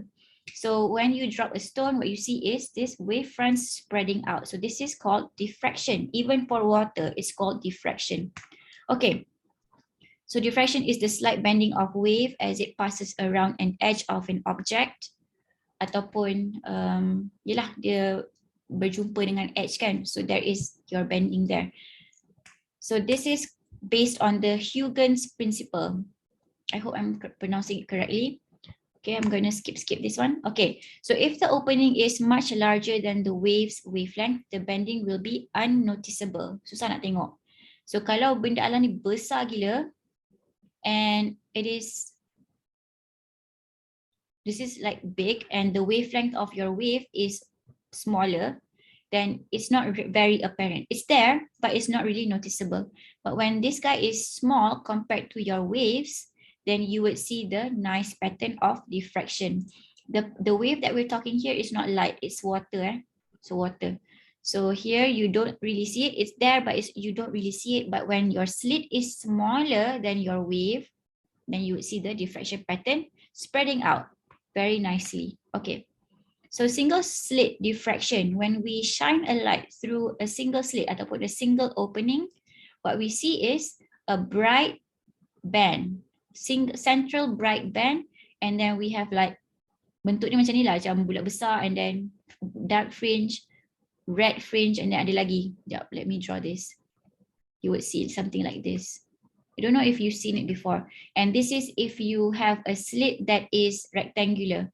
What you see is a bright band and then macam fringes yang faded out. This is exactly what is going on for the circle as well. You have a bright center circle and then it fades out as it spreads. Okay, so this is another example. You shine light and then this is your wavefront, and what forms here is a bright band and fringes that fade out. Okay, and you would plot this, kalau you're plotting in terms of intensity, you would say this is high intensity ataupun high amplitude, smaller amplitude, smaller, smaller, smaller. So high amplitude, smaller, smaller, smaller. Okay, this is like intensity. So don't get confused if you see this diagram. It's just plotting the intensity. But what you're seeing is actually this guy on the wall, on the screen. Okay, so that is from single diffraction, single slit diffraction. So how is it different compared to your double slit diffraction? So for your double slit, right, we saw that it was very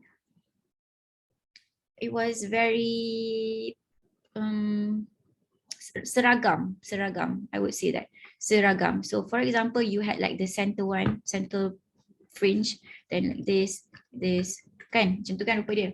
But for single slit, you have like this intense guy in the middle. You didn't see that before. This guy is like super intense compared to the other fringes. So this is not the case for double slit. So of course, because of this, we would have like different equations. Okay. So I don't like this diagram. Okay, so what is going on here? This is our single slit. This is our opening here. We call this as A. This is our light passing through. Okay. So the path difference between, let's say we're talking about path 1, ray number 1, and ray number 3. So the difference between them in terms of path length is basically this much, right? Yang ni lagi pendek daripada ray 1. Ray 1 is extra by this much. So this is your path difference. So path difference is, kalau kita use geometry, we would find out that the path difference is equal to A over 2 sine theta. Okay. So from that equation, we would have destructive interference equation or dark fringes using this equation. So sine theta is equal to m lambda A. This is your diffraction angle. If they ask you about diffraction angle, use this equation. Of course, when we have this equation and remember blah blah blah benda lah ni y over L equals to tangent theta. We saw this earlier for double slit.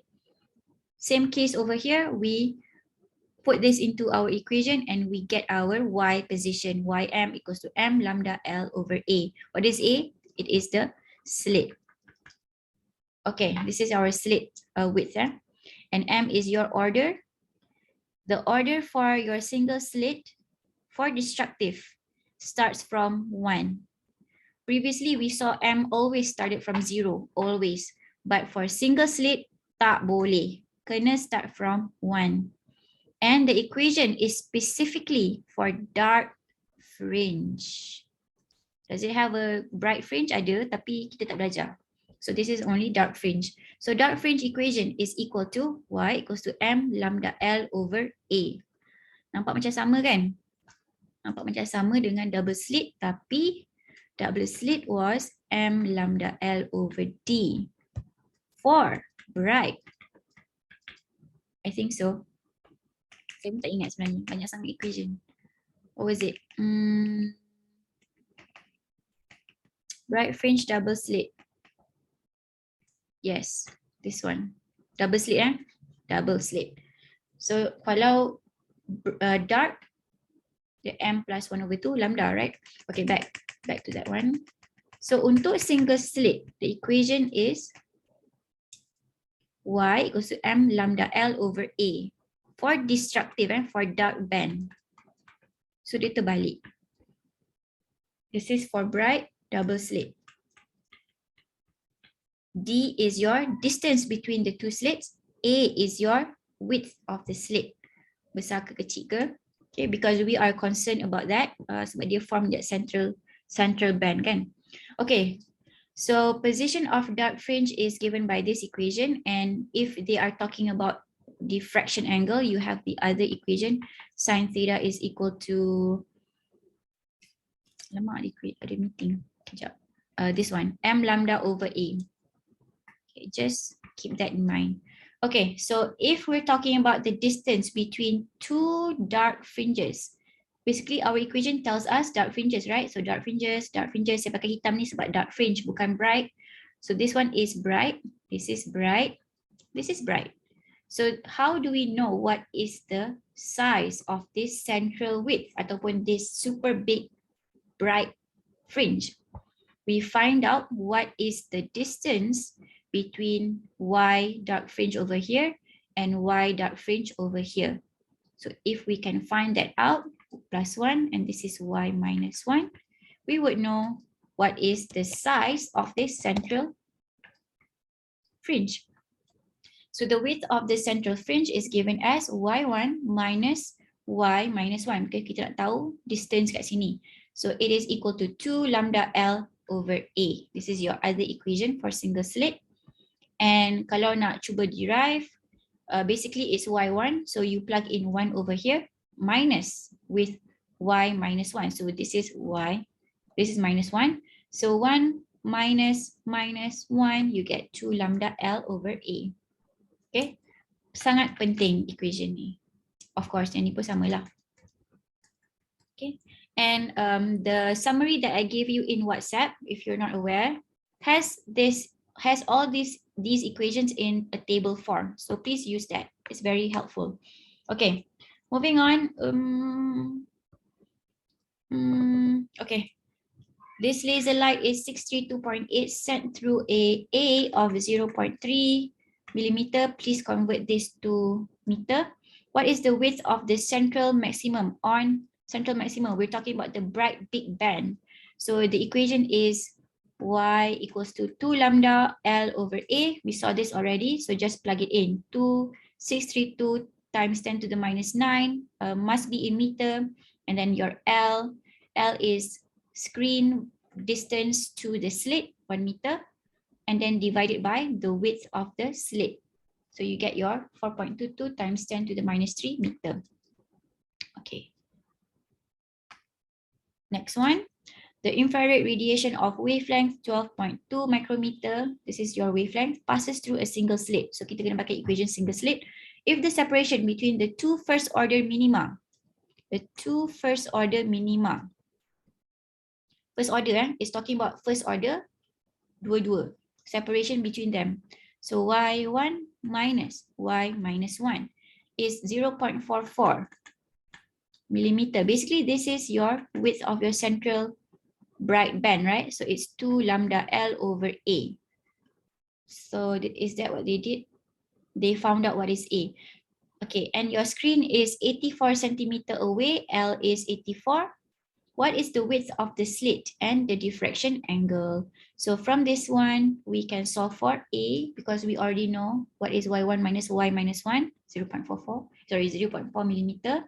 Please convert everything to meter, then you will get your A. And your diffraction angle, pakai balik equation yang saya bising-bising tadi tu, sin theta is equal to m lambda over A, ataupun this equation. So sin theta, you're trying to find theta here. M is 1. Kejap, kenapa dia pakai 1? Okay, we're basically talking about the first order minima, okay? So M is going to be equal to 1. We're not talking about the separation. We're just trying to find out the angle. So we can pick either M equals to 1 or M equals to minus 1. Akan dapat jawapan yang sama. Yes, you would get the same answer tapi atas atau bawah je lah. So M equals to 1, we're choosing the positive one here. So M equals to 1, lambda is your wavelength and A is what you got over here. And then inverse sine, you would get your theta, and theta is 0.014. Tak kisah pakai M equals to 1 or minus 1. You would get your answer either ke atas ataupun ke bawah. Okay? But the angle will be the same. Okay, so now we're talking about diffraction grating. Just now we talked about double slit. And then we saw double slit, dia punya pattern seragam, cantik. Then when we talk about single slit, we saw that there was like a big band and then like faded fringes on the side. And then now this is our third one, diffraction grating. Now instead of one slit or two slits, you have many slits. Macam tu. And your light goes through this slit, yang banyak lines ni. So what happens is, when you have like one slit, it looks like this. Two slits, it looks like your Young's double experiment. When you increase your number of slits, dah jadi pattern macam apa ni, tak tahu. Dah macam lain lah daripada yang lain. So when you have like many slits, it's called diffraction grating. Okay. So diffraction grating consists of many equally spaced parallel slits. Okay, so susah nak lukis. Imagine this is like a cardboard hijau, and you would have your slit. Banyak gila. And you shine your light through this slit, and you would get this pattern. Still ada bright band though. And then, but the pattern is like, it's not really like Young's double, or it's not really like single slit. It's like diffraction grating lah. Okay, so the intensity of the pattern on the screen is a result of the combined effects of interference and also diffraction. Okay, so for diffraction grating, benda yang banyak slit Tadi kita cakap satu dengan dua. Now we're talking about many slits. The condition for the maxima ataupun the bright band tengah-tengah ni, the condition for maxima, sorry, the condition for bright fringe. We're not talking about the bright band, bright fringe. Bright fringes. Okay, it is d sine theta equals to m lambda, where m is 0 plus 1 plus minus 2 and so on. Remember, for equation m equals to 0 plus 1 plus semua ni, remember that m is equal to plus minus 1 for dark band, for single slit sahaja. Dia start daripada 1. Semua orang yang lain start daripada kosong. Dia seorang je pelik. Remember that, single slit je. Okay, so diffraction grating. Dia start pada kosong. This is the equation. I believe you already know what it means. So D ni, this is the only term that is different. M kita tahu it is the order number, lambda kita tahu it is the wavelength, and theta is your diffraction angle. What is D? D and L is your distance between the screen. Semua benda yang sama je kecuali D. So what is D? So kita akan cakap pasal D kemudian. All the wavelengths are focused at M equal to 0. This is called the 0th order maximum. So kat tengah-tengah ni, you would call this place 0th order maximum. You would call this 0th order maximum. Then this is the first order maximum. This is the first order maximum. But basically this one is M plus 1. M equals to plus 1. Sorry, saya nervous sebab dah habis waktu dah. M plus 1 is equals to M minus 1. First order maximum, first order maximum. Central or 0th order maximum. So if they use this term for diffraction grating punya problems, don't get confused. It just simply means that. Okay. So that is it. Apa lagi? Okay, now to use that equation. So white light is spread out into its spectral components by diffraction grating. So now we know that we are dealing with many slits. If the grating has 2000 lines per centimeter, banyak gila. So D is equal to 2000 lines per centimeter, but you have to convert to meter. Must be in meter. So what happens? Must be in meter, kena convert lah. So 2000 lines per centimeter. Kalau tak tahu macam mana nak convert, saya ajar balik. So 100 cm is equal to 1 meter. What do you get? Cancel out. You get 2000 tambah lagi 2 kosong kat sini over lines per meter. So this is what you get. Kenapa terbalik ni? 2000 lines per centimeter, 1 over 20,000. Did I do this wrong? Kat sini dia substitute apa? D divided by D. D is 1 over 2000. Sekejap. Terbalik. 1 cm per 2000 lines. Ke dia salah tulis? Sekejap. If it's going to say D is distance divided by lines, that makes sense. So D is distance of the width versus number of lines. So this would be distance 1 centimeter divided by 2000 lines. So if I'm converting this to meter, I have to make it 1 meter per 2000. This one is that. Macam tu lah. Okay, so this is your D. If I'm wrong, I will correct myself later. Tapi I'm pretty sure this is how you get your value for D. Distance over lines, must be in meter. Okay, so with that said, let's do this equation pula. Alamak, kau berapa ni? Takut, sekejap. Sebab saya ada meeting pukul 4, saya nervous. Okay, so D sin theta is equal to M lambda. This is the equation for diffraction grating. And we're trying to find theta. Are we? At what angle does red light of wavelength 640 appear in the first order spectrum? First order spectrum, M is equal to 1. We're talking about 640 here. So let's substitute 640 nanometer times with D. D is 1 over 2000. Kalau kita get rid of this guy, it would be this one. 1 over 200,000. 1 over 200,000. So D is here, right? So 1 over 200,000. So inverse sine of this guy would give you the angle for red light at which it happens. Okay kan? Except this guy. Nanti saya confirmkan balik. Kalau saya tak cakap apa-apa, maksudnya betul. Okay, so this is the equation for diffraction grating. Okay, last example. Intense white light. Aku empat dah. Okay. Intense white light. Jap. Do you guys have to be anywhere? No. Saya habiskan Saya habiskan lagi 5 minit je. Okay. Intense white light is incident on a diffraction grating. So we're talking about multiple slits here that has 600 lines per millimeter. Remember, D is distance over lines. Betul tak? Kenapa dia suka buat macam ni ya? Tak faham lah. Distance over lines. So kalau distance is millimeter, 600 lines.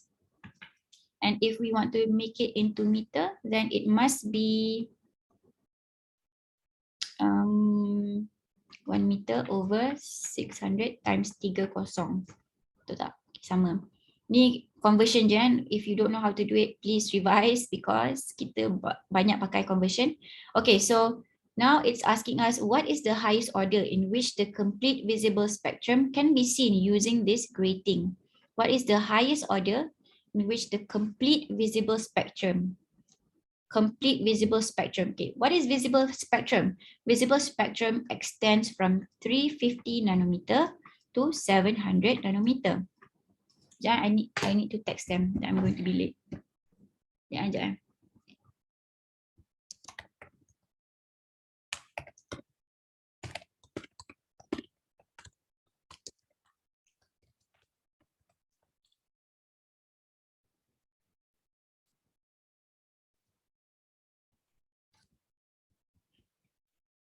Okay, dah.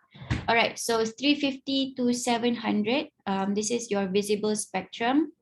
What is the angular what is the highest order in which the complete visible spectrum can be seen using this grating? So dia tanya apa M yang paling tinggi kita boleh buat yang boleh cover dua-dua wavelength ni. This is what the question is asking. Okay, so here dia pakai violet, edge and red. Oh, dia kasih 400. Okay, never mind. Dia cakap visible spectrum 400 to 700. Okay, we'll use that. So D sin theta equals to M lambda. And we're trying to find the highest order, right? So kita akan jadikan M ni as our subject. We're trying to make this M as our subject. So rearrange this, we get D sin theta over lambda. And the maximum that we can get from sine is 1, right? And this happens when sine is 90. I'm going to repeat myself here. Kenapa tiba-tiba ada sine 90 pula? Sebab we're talking about the highest order. Macam mana nak besarkan nombor ni? We have to make our sine as big as possible. So what is the maximum value for sine? It is 1. And when does it happen? It happens when sine has an angle of 90 or sine 90 lah. So basically we're trying to make this maximum, so it must be 1. So now we have M D sine 90 over lambda, and D is equal to 1 over 6. What is this? 6 million? 6 million? Okay, betul. 6 million. So sine 90 divided by 6 million. Sebab D is 1 over 6 million. And your lambda is, for the highest wavelength is 700. Kita try je dulu. So I told you visible spectrum is from 400 to 700. We're just trying out here. So the M that I get from this wavelength and from the maximum angle of diffraction is 2.38. I must take the complete number ataupun I have to take nombor bunda. Betul ke? Nombor bunda, round number. So I take 2. So what happens if I use lambda as something else like 400, the smallest wavelength, right? So D sine theta is equal to let's use this equation. M is equal to D sine 90. This is the maximum over lambda, and we're talking about lambda yang 400 ni. So now I'm going to substitute. So 6 million, okay, times with the smallest wavelength for a visible spectrum. Let's see what happens. Okay, so this is 1, great. 1 over 6 million divided by 400 times 10 to minus 9. Will this number be greater or smaller than 2? Will be greater, right? Sebab benda ni kecil daripada yang ni.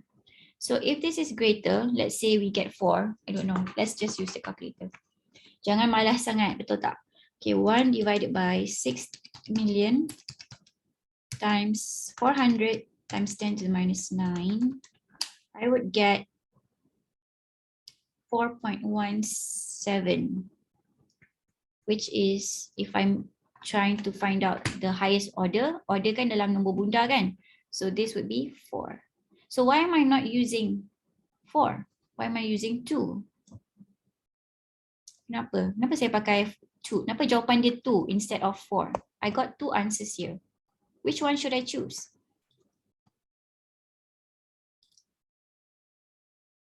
Anyone wants to try? Semua orang tengah blur sebab dah pukul 4. Sikit lagi guys, sikit lagi. Lepas tu kita dah boleh buat quiz dengan tenang. Okay, anyone wants to try? Kenapa saya pilih 2? Kalau salah tak apa. So no one gets it. Sekejap.